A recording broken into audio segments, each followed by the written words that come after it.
Morning guys, Tristan here from ZebraInvest. Today I just wanted to show you a tool that I found really useful for doing headline valuations.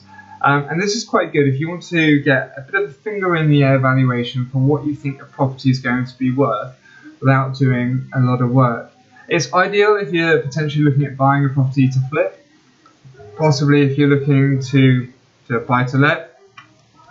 But also it's quite good if you've got a new development site and you're trying to work out what secondary housing stock sells for in the area. So if you haven't done something like a Rightmove view where you've gone through everything that's on market, everything that's sold, and kind of got your own idea, this kind of really gets straight to the point and makes it rather simple. So what I'm going to do is just log into PropertyData and show you how it works. If, for example, you're looking at this and thinking, I'd quite like to be able to use PropertyData myself, if you go to this website, I'm just going to put a URL.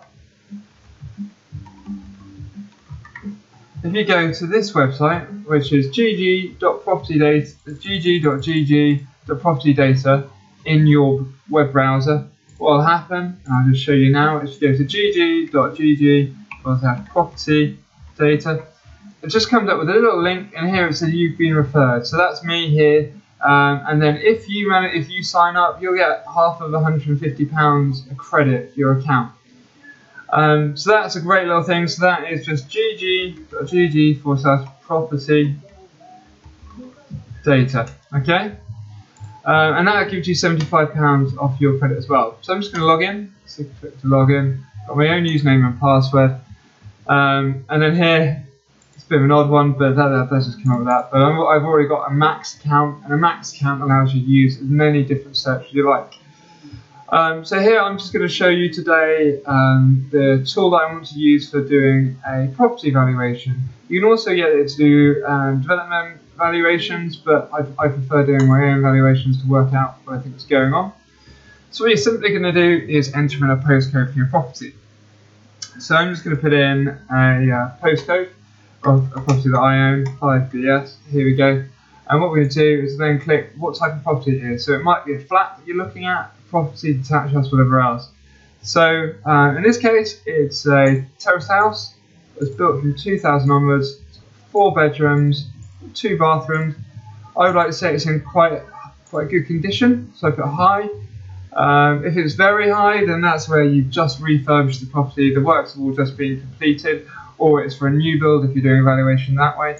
Then if it's got any outdoor space, mine was got a garden, but if you're say doing a flat, you might just want a balcony or a terrace. And my property has got 2 parking spaces. What you then do is you put in the internal area. So in Southampton, a 1-bedroom flat only has to be 40 square metres. And a 2-bedroom flat, probably about 50 square metres. So just to give you a quick idea of how that works out. So what you do is 1 square metre is 10.76 square feet. So if it was 40, you just do that, 40 times by 10.76, and then we put 430 in here. If it was 50, again, times by 10.76, it's 538.